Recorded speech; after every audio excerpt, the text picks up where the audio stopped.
Hello aspirants, I hope you are well and motivated. I welcome you all to the Ticket to Mains program. आज ये PT 365 series में polity की 9th class है। अगर आपने channel को अभी तक सब्सक्राइब नहीं किया है तो please subscribe the channel and share this video as much as possible. इस लेक्चर के नोट्स बनाने की आपको ज़रूरत नहीं है। इसके नोट्स टेलीग्राम चैनल पर अपलोड कर दिए गए हैं जिसका लिंक डिस्क्रिप्शन में दिया गया है। चलिए डिस्कशन स्टार्ट करते हैं। आज का पहला टॉपिक है consumer protection. Consumer in India has 6 rights. Consumer has 6 rights. What are these? Right to safety, right to be informed about the product, right to choose, right to be heard, right to seek redressal of their grievances, and right to consumer awareness. Recently, there is an amendment in the Consumer Protection Act under which a Consumer Protection Council has been established. Let's discuss about this. It has a chairperson who is minister in charge of Department of Consumer Affairs. It is an advisory council which emphasizes on prohibition of advertising, promotion and endorsement of unlawful activities prohibited under various laws. अभी देखिए problem क्या है कि कई सारे celebrities ऐसी चीज़ों को एंडोर्स करते हैं जो पब्लिक के लिए अच्छी नहीं है. For example, you must have seen very famous personalities, very famous celebrities endorsing tobacco products or endorsing gambling platforms. Okay, so these kind of products are dangerous to the public. These are not good for the public.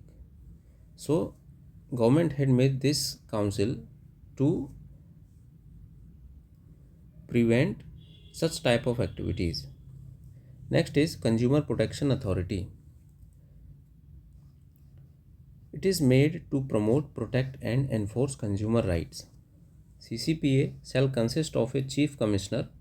It has a chief commissioner and such members of other commissioners, means इसमें एक तो chief commissioner होंगे और other commissioners होंगे. वो कितने होंगे वो डिसाइड किया जाएगा bye the central government. Central government decide करेगी कि जो कमिश्नर्स हैं इस अथॉरिटी में वो कितने होंगे, उनका नंबर कितना होगा. And what are some other provisions in this act? Product liability action.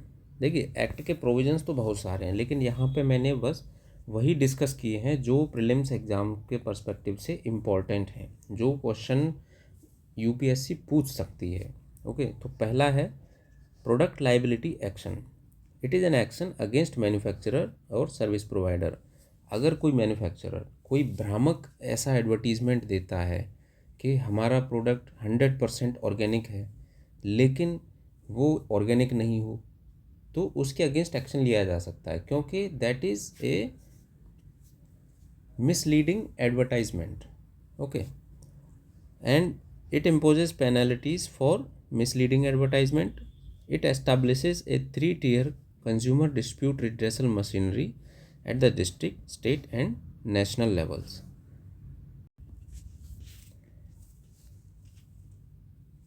What is it? National Consumer Disputes Redressal Commission. So its composition is, it has one president and minimum 4 members. इसका एक president होगा और minimum 4 member होंगे. तो total कितने member की body हो गई? It is minimum 5 member body. It is A minimum 5 member body. तो यूपीएससी हो सकता है इसके बेसिस पर क्वेश्चन बना दे कि recently national consumer dispute resolution commission has been in news. So what are the provisions for this commission? Appointment is made by the central government on the recommendation of a search cum selection committee. Search cum selection committee, इसका meaning क्या होता है कि ये search करेंगे कि कौन कौन पर्सनल्स हैं जो सूटेबल हैं इस कमीशन के अपॉइंटमेंट के लिए. And this committee is chaired by the chief justice of India और ए जज of the supreme court nominated by the chief justice of India. Okay, who is nominated by CJI. What is the minimum age for appointment? The person should be of at least 50 years of age. Okay, minimum 50 साल की as के person को ही इस commission का member या chairman बनाया जा सकता है. इनका टेन्योर क्या होगा, 4 साल on up to the age of 70 years. Means upper limit of tenure is 70 years and maximum tenure is 4 years. Suppose someone is 67 years old already. Okay, someone is 67 years old already and he has been appointed as member of this commission. Then he or she can hold office only up to 70 years. Okay, and 4/67 years for members. Means chairman के लिए तो upper limit है as की कितनी, 70 साल, और members के लिए कितनी अपर लिमिट है एज की, 67 years. One more thing, this commission hears appeal against any state commission, any state consumer protection commission, and also against the central consumer protection authority. Okay, keep this in mind.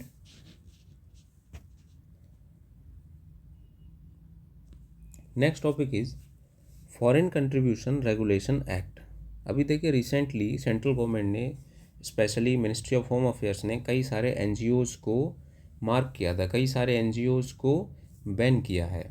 किस basis पर, उनके ऊपर allegations हैं कि वो foreign funds का गलत इस्तेमाल करते हैं to prevent development activities in India. Okay, so इसके regarding foreign contribution regulation act becomes very important from the upcoming prelims exam. So this act is implemented by Ministry of Home Affairs and it is supported by Intelligence Bureau in approvals and rejections. Means कौन सा fund, देखिए अभी क्या है कि कोई किसी को भी अगर फॉरेन फंड्स चाहिए तो that foreign funds is regulated by this act. अब कौन सा फंड इंडिया में अलाउ किया जाएगा, कौन सा फंड नहीं अलाउ किया जाएगा, ये डिसाइड कौन करता है, मिनिस्ट्री ऑफ होम अफेयर्स. और उसके पीछे की जो इंटेलिजेंस है जो ये चेक करती है कि ये लेजिटिमेट फंड्स हैं, ये इललेजिटिमेट फंड्स हैं, इनका इंटेंशन ठीक है, ये सही पर्पज़ के लिए इंडिया में लाना चाह रहे हैं, तो उसको कौन डिसाइड करता है, उसको डिसाइड करता है इंटेलिजेंस ब्यूरो. इसके इंटेलिजेंस के बेसिस पर ministry of home affairs allows और reject foreign funds in India. Prior permission is required to receive foreign funds. Only 20% of foreign funds can be used by NGOs in their administrative expenses. अभी देखिए क्या देखा गया था recently कि intelligence bureau ने एक रिपोर्ट सबमिट करी थी टू द सेंट्रल गवर्नमेंट. उसके अंदर इंटेलिजेंस ब्यूरो ने ये शो किया कि NGOs क्या करते हैं कि some of the NGOs, not all, some of the NGOs are involved in the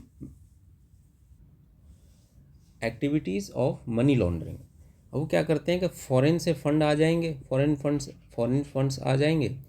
अब उनका मैक्सिमम जो एक्सपेंसेस है, उनका जो खर्चा है मैक्सिमम जो फॉरेन फंड्स को, वो एडमिनिस्ट्रेटिव एक्सपेंसेस में दिखा देते हैं.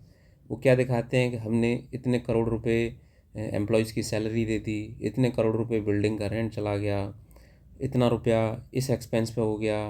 तो जो बेसिक जो ग्राउंड पर्पज़ है for an NGO, what is the purpose of an NGO? That is to help government in social development. Okay, to help government in grassroots policy implementation. Okay, लेकिन कुछ NGOs क्या करती हैं कि ये काम करने के बजाय मनी लॉन्ड्रिंग का काम स्टार्ट कर देती हैं. तो इसको रोकने के लिए क्या किया गया है, सेंट्रल गवर्नमेंट ने बोला है कि only 20% of the foreign contribution can be used by an NGO in administrative expenses. Okay. What other provisions it has made under this act? कि foreign funds can be deposited only in a designated branch which is located at Delhi. कौन सी branch, state bank of India.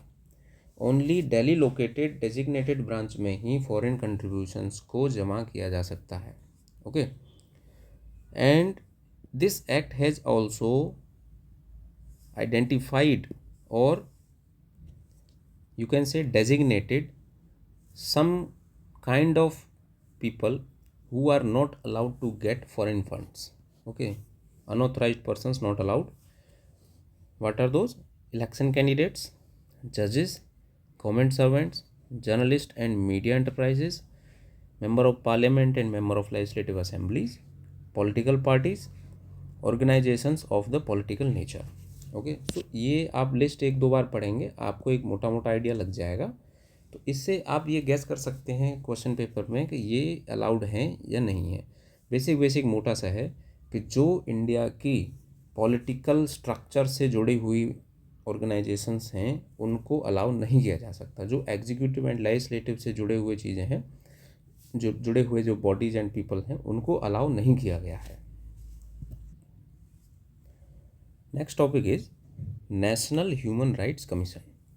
अभी देखिए, अभी क्या हुआ था कि global alliance of national human rights institutions, ये एक ग्लोबल अलायंस है ह्यूमन राइट्स इंस्टीट्यूशंस की। इसने क्या किया था कि नेशनल ह्यूमन राइट्स कमीशन को एक्रेडाइट करने से मना कर दिया था, मतलब इसको अप्रूव करने से मना कर दिया था। ऐसा क्यों किया? ऐसा इन्होंने बोला कि नेशनल ह्यूमन राइट्स कमीशन जो इंडिया का है, it has too much political interference and it does not serve its purpose honestly. Okay, so इसलिए ये जो नेशनल ह्यूमन राइट्स कमीशन है, it becomes important for the prelims exam. Let's discuss it here. So the National Human Rights Commission is established under the Protection of Human Rights Act 1993. So it means it is an statutory body. It is a statutory body. Okay. Keep in mind, it is not a constitutional body. It is a statutory body. Who appoints this commission? This commission is appointed by the President. The chairman and members of this commission is appointed by the President. And President also removes this commission. President can remove the chairman and members of this commission on grounds of proven misbehavior or incapacity after consulting with the Supreme Court. This thing is very important, after consulting with the Supreme Court. Okay, इसको याद रखने के लिए मैं एक चीज़ बता देता हूँ, एक लिंक बता देता हूँ कि सुप्रीम कोर्ट को ही कंसल्ट क्यों किया जाना है। इसलिए किया जाना है क्योंकि नेशनल ह्यूमन राइट्स कमीशन, इसका चेयरमैन कौन होते हैं? रिटायर्ड सीजेआई, और इसके मेंबर्स कुछ जजेस जो जुडिशियल मेंबर्स हैं इसके मेंबर्स होते हैं। इसलिए सुप्रीम कोर्ट को कंसल्ट करना ज़रूरी है। ठीक है, ऐसा कहीं लिखा नहीं है, लेकिन याद करने के पर्पज़ से ये ठीक है। सो the members of this commission are appointed on the basis of recommendation of a search cum select committee. Who are the members of this search cum select committee? First one is Prime Minister. He is the chairperson, obviously. He is the chairperson. Speaker of Lok Sabha, Deputy Chairman of Rajya Sabha, Union Home Minister, Leader of Opposition of both houses. Okay, Leader of Opposition of both houses.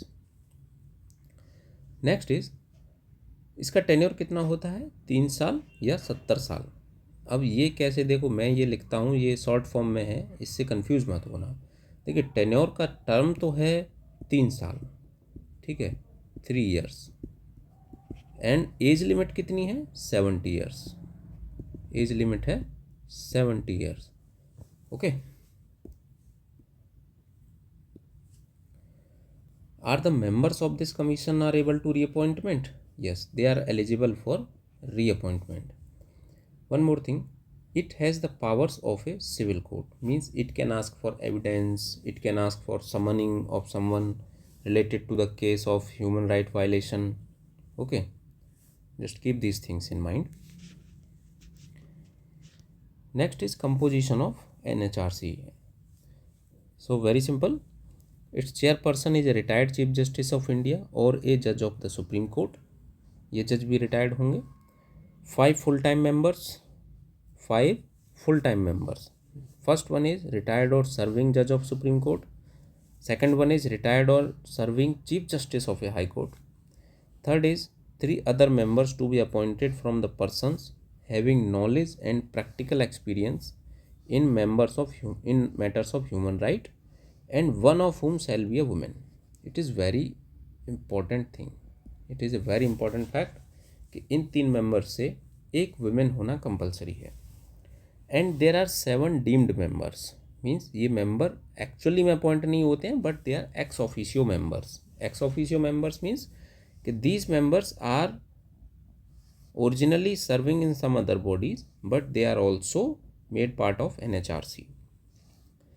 So the chairperson of National Commission for Minorities, Backward Classes, Persons with Disabilities, National Commissions for Scheduled Castes, National Commission for Scheduled Tribes, National Commission for Protection of Child Rights and Women. Means ये जो 7 national commissions हैं, इनके जो chairpersons हैं वो भी NHRC के x officio members होते हैं.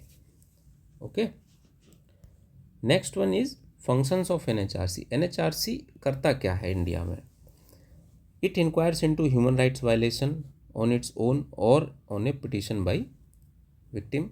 ऑन इट्स ओन करते हैं तो उसको हम क्या कहते हैं? Suo motu. It is a legal term. It intervenes in a proceeding involving human right violation pending before a court with approval of such court. Means अगर कोई human rights violation की कोई petition, अगर कोई proceeding चल रही है किसी कोर्ट में, तो national commission of human rights में इसमें इंटरवीन कर सकता है. It can visit any jail और institution under control of state government to study living conditions of inmates. It can review law and procedure for protection of human rights. It can review factors including acts of terrorism that inhibit human rights. Okay, let's discuss this body, Global Alliance of National Human Rights Institution. So this body was established in 1993 as the International Coordinating Committee of National Institutions for the promotion and protection of the human rights. Basically ये क्या है कि ये एक बड़ी body है. This is a large gathering of individual human right institutions of various other countries.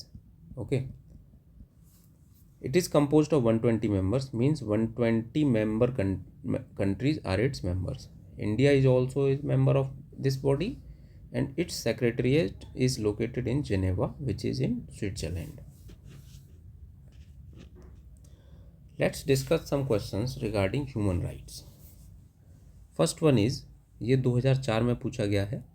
According to the national human rights commission act 1993, who amongst the following can be its chairman. ठीक है, अभी ये काफ़ी factual question है. अभी हमने discuss किया who can be its chairman. Either a retired CJI और ए सुप्रीम कोर्ट जज. ठीक है, तो एनी सर्विंग जज of a supreme court, let's keep this aside. Any serving जज of a high court, no. High court के जज जो हैं इनके जो है चेयरमैन नहीं हो सकते हैं. So this statement is wrong. Only a retired chief justice of India. अब देखिए यहाँ पे क्या है कि ओनली वर्ड जुड़ा हुआ है. ये वर्ड तो सही है, ये वर्ड तो ठीक है कि retired chief justice of India, ये तो ठीक है. अब लेकिन यहाँ पे क्या है, ये ओनली वर्ड जुड़ गया. लेकिन अभी हमने चेयरमैन की क्वालिफिकेशंस देखी, उसमें कौन कौन मेंबर चेयरमैन बन सकता है. एक तो थे ए retired chief justice of India और ए सुप्रीम कोर्ट जज तो ये स्टेटमेंट जो है इसकी वजह से रॉन्ग हो जाता है. Only a retired chief justice of a high court, no. ये मेंबर हो सकते हैं लेकिन चेयरमैन नहीं हो सकते, तो ये स्टेटमेंट भी रॉन्ग हो जाता है. बचा कौन सा statement? Statement A. Second question is 2011 में पूछा है. Consider the following: right to education, right to equal access to public service, right to food. ठीक है, ये 3 स्टेटमेंट्स हैं, फ्रेजेस हैं. Which of the above is are human right और human rights under universal declaration of human rights. ठीक है, अब देखिए universal declaration of human rights आपने शायद ही कभी पढ़ा हो या कभी पढ़ने की ज़रूरत भी पड़ेगी, लेकिन आप एथिक्स वगैरह के जब तैयारी करेंगे तो उसमें आपको पढ़ने को मिलेगा. सिलेबस में नहीं है लेकिन आप इन ए वाइड रेंज वो सिलेबस में कंप्लीट कवर करेंगे. लेकिन अभी हम देखते हैं कि मान के चलते हैं कि आपको नहीं पता कि universal declaration of human rights क्या होते हैं. तो यहाँ पे एक चीज़ ये सोच के चलिए कि कौन से ऐसे बेसिक ह्यूमन राइट्स हैं जो किसी भी इंसान के पास होने ही होने चाहिए, जिनके होने न होने से वो इंसान होने की कैटेगरी में नहीं आएगा, इंसान की लाइफ जो है बहुत ही बेकार हो जाएगी. तो सबसे पहला है तो राइट टू लाइफ होना चाहिए, बिकॉज लाइफ क्या है, हमारी अपनी पर्सनल प्रॉपर्टी है जो कोई हमसे छीन नहीं सकता या किसी को छीननी नहीं चाहिए। दूसरा क्या है, राइट टू लिबर्टी, ठीक है, every human should have freedom. And property, property क्या है, property is that asset which a human being earns by his own efforts. Okay, तो ये 3 बेसिक फंडामेंटल ह्यूमन राइट्स होने चाहिए। These 3 basic fundamental human rights are included in the universal declaration of human rights, life, liberty and property. तो right to education किसका part हो सकता है, right to education can be part of right to life. Right to equal access to public service, it can be part of right to life. Right to food, it is also a part of right to life. तो basic human rights क्या हैं, 3, life, liberty and property. और ये 3 जो phrases दिए हुए हैं, these are all part of right to life. तो yes, these all should be covered under Universal Declaration of Human Rights. So option D is correct here. Next question is 2020 में यह question पूछा गया है, other than the fundamental rights which of the following parts of the constitution of India reflect और reflects the principles और and provisions of universal declaration of human rights. अभी देखिए, अभी हमने डिस्कस किया कि लाइफ, लिबर्टी एंड प्रॉपर्टी ये 3 basic human rights हैं, इनको कॉन्स्टिट्यूशन का कौन सा पार्ट रिफ्लेक्ट करता है। ठीक है, पहला है प्रियम्बल, क्या ये रिफ्लेक्ट करता है। देखिए, प्रियम्बल में हमने क्या किया था कि ये पॉलिटी की फर्स्ट क्लास में आप पढ़िएगा, उसमें प्रियम्बल मैंने डिटेल में डिस्कस किया है। उसमें क्या है कि बेसिक ऑब्जेक्टिव्स क्या हैं प्रियम्बल के, जस्टिस, ठीक है, जस्टिस में क्या है, social economic and political. Political justice में क्या आ जाएगा, दीज ऑल कवर फ्रीडम, ठीक है, freedom, life, property, okay, and और क्या ऑब्जेक्टिव्स हैं, जस्टिस, लिबर्टी, इक्वालिटी, फ्रैटर्निटी। ठीक है, तो ये तीनों, ये सारे जो ऑब्जेक्टिव्स हैं ये क्या रिजेंबल करते हैं, basic human rights, life, liberty and property. ठीक है, तो क्या प्रियम्बल इनको डिपिक्ट करता है, yes, preamble resembles these fundamental rights. Next is directive principles of state policy. ठीक है, क्या directive principles of state policy इसको डिपिक्ट करता है, क्या इसको कवर करता है, yes, because it has, what is the purpose of directive principles of state policy, means social and economic justice, social and economic justice and welfare।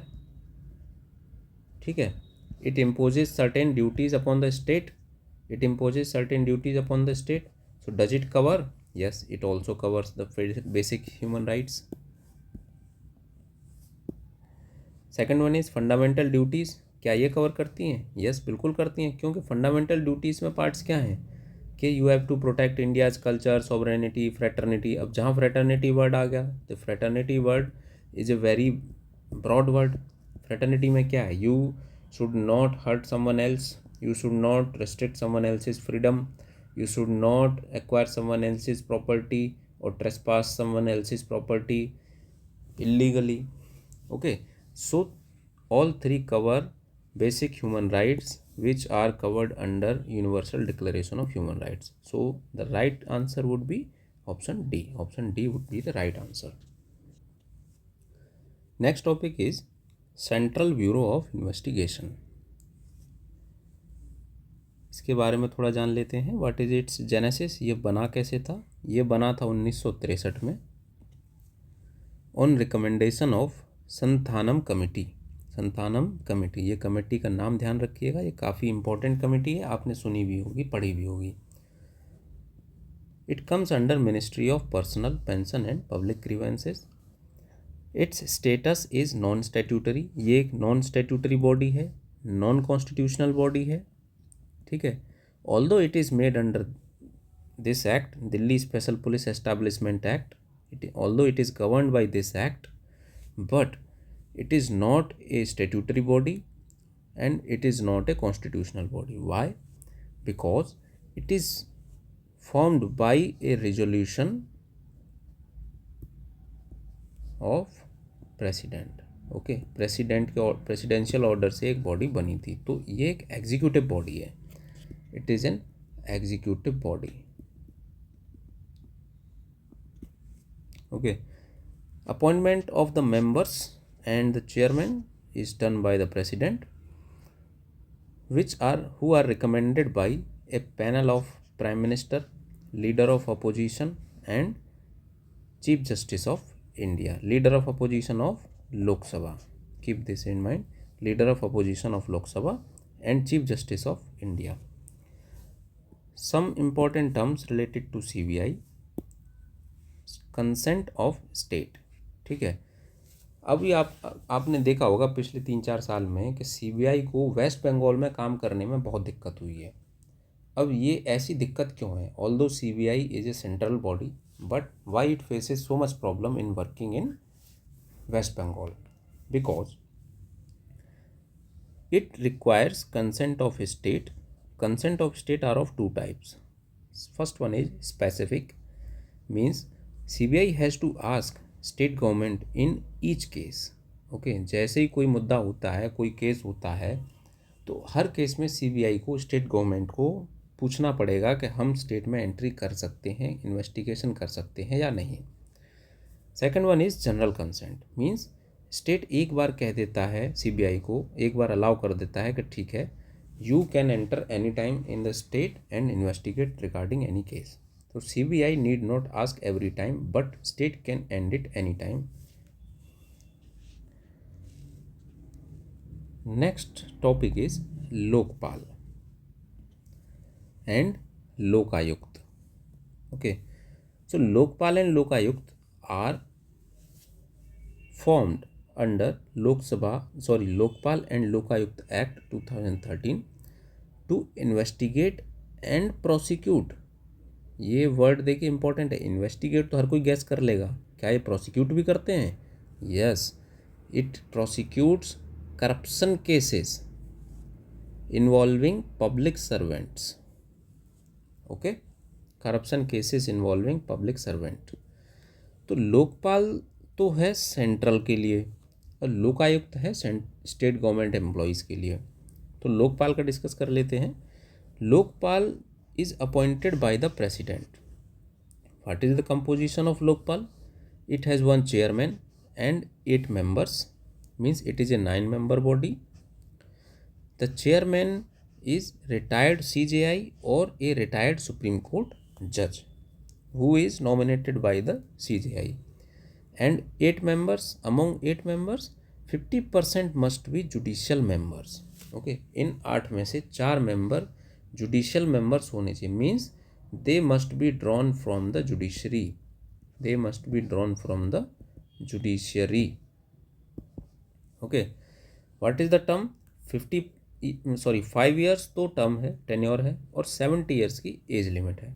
जो भी पहले आ जाए वो माना जाएगा. मान लीजिए कोई 66 ईयर का पर्सन लोकपाल में अपॉइंट हो गया, तो he can serve only for 70 years age, and इसका टेन्योर कितना रहा? 4 साल का. ठीक है, तो जो भी पहले आए वही माना जाएगा.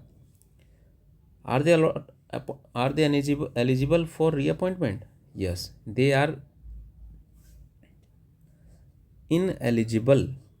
They are ineligible for the same position.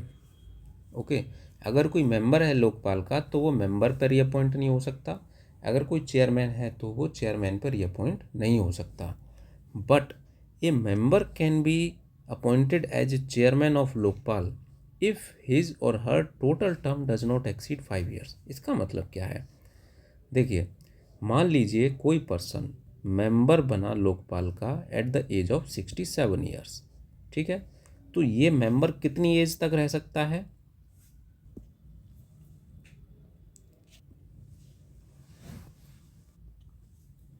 But he can serve only for 3 years at the position of the chairman of the Lokpal. ठीक है, तो मतलब उनका जो टोटल टर्म है लोकपाल में वो 5 साल से ज़्यादा नहीं हो सकता। Keep this in mind. What are the powers? It has the power to superintendent and direction over any central investigative agency including CBI for cases referred to them by the Lokpal. मतलब ये किसी भी सेंट्रली इन्वेस्टिगेशन एजेंसी को direct कर सकते हैं, उसको supervise कर सकते हैं किसी भी करप्शन केसेस के लिए जिसको लोकपाल करप्शन केसेस को रेफर करता है। Lokpal is the final appellate authority for public servants found guilty of corruption. Okay, let's discuss about Lokayukta. Lokayukta chairman and members are appointed by the governor, generally in consultation with Chief Justice of State High Court and leader of opposition in State Legislative Assembly। इससे related कुछ questions form किए हैं, अभी तक पूछा नहीं है लेकिन देख लेते हैं। Who is the first Lokpal of India? The former supreme court जज justice Pinaki Chandra Ghosh was appointed as the country's first lokpal in 2019। Is there any limitation period to file a case? Yes. A complaint cannot be made after the expiry of 7 years from the date of committing the offence। Next topic is Union Public Service Commission। Obviously जिसकी आप तैयारी कर रहे हैं वही current affair में आजकल बना हुआ है। तो recently UPSC chairman resigned 5 years before expiration of his term.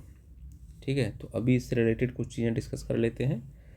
तो article 315 states that there shall be public service commission for the union and public service commission for each state.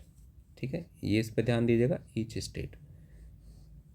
UPSC chairman is appointed by the president and members are also appointed by the president.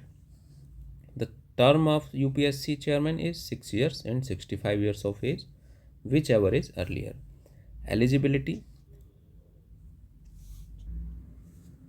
कोई और qualification नहीं है, बस ये है कि he must have held office for 10 years either under the government of India or under the government of a state. ठीक है, उन्होंने या तो गवर्नमेंट ऑफ इंडिया या गवर्नमेंट ऑफ ए स्टेट के अंडर 10 साल तक कम से कम काम किया होना चाहिए। He or she is ineligible for further employment either under Government of India or under the Government of a state। Who can remove a member or chairman of the UPSC? Only the president can remove on the grounds if he or she is an unadjusted insolvent।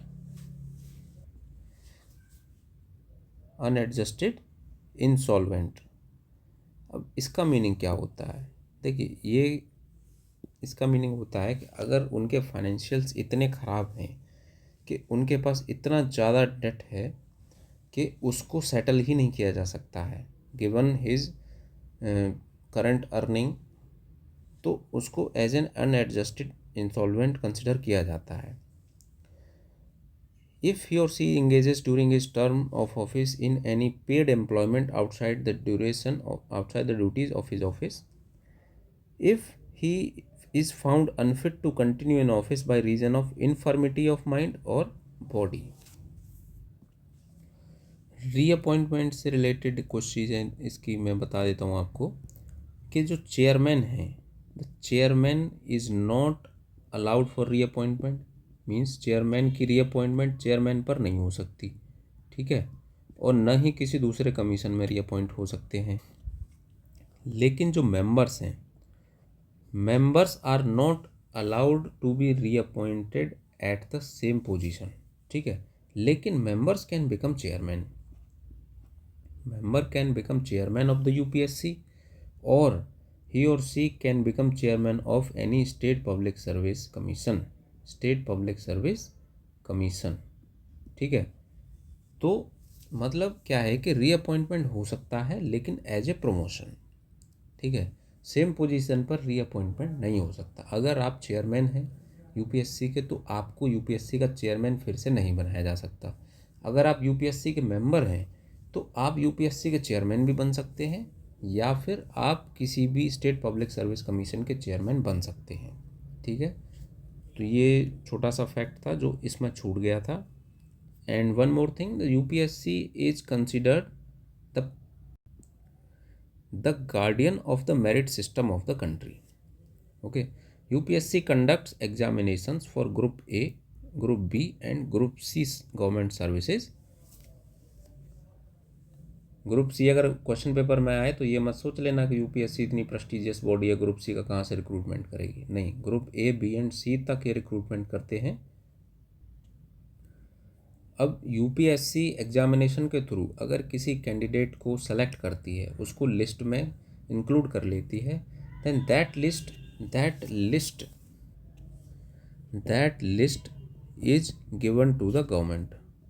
Okay, अब ये government के ऊपर decide करता है कि वो उस candidate को एक्सेप्ट करती है या नहीं करती है। What is the meaning of this? Means selection in UPSC list does not guarantee your selection in the service. Okay, no guarantee for selection in service. ये फैक्ट्स मैं कल नेक्स्ट लेक्चर में PDF में इंक्लूड कर लूँगा, इसमें include करना रह गया था। Okay, don't worry. So that is all for today. Thank you friend. See you in the next lecture. Till then, stay healthy, stay motivated. Keep revising previous year questions. Keep revising your static portion. And don't worry, you will clear the UPSC prelims exam with flying colors. Just you have to keep your strategy in a focused manner and do not deviate from your path. Do not deviate your focus from static and previous year questions. देखिए, बहुत सारा material present है market में, लेकिन अगर सारा material आप पढ़ने जाएंगे तो आप एग्ज़ाम में कुछ याद भी नहीं रख पाएंगे। तो जितना हो सके फोकस कीजिए अपने स्टैटिक के रिवीजन पर, प्रीवियस ईयर क्वेश्चंस की प्रैक्टिस पर। उनको तरीका देखिए कि यूपीएससी के क्वेश्चंस को कैसे अप्रोच किया जाता है। और यहाँ पर ये मेरा रिस्पॉन्सिबिलिटी है कि आपके लिए जो भी करंट अफेयर मार्केट में अवेलेबल है, उनसे सेलेक्टेड टॉपिक्स जो प्रीलिम्स एग्ज़ाम के लिए बहुत ज़्यादा इम्पोर्टेंट हैं, उन टॉपिक्स को मैं आपको कवर करा दूंगा। ये मेरी रिस्पॉन्सिबिलिटी है। Till then, keep studying. Okay, thank you. See you in the next video. Please subscribe this channel and share this video as much as possible. Thank you.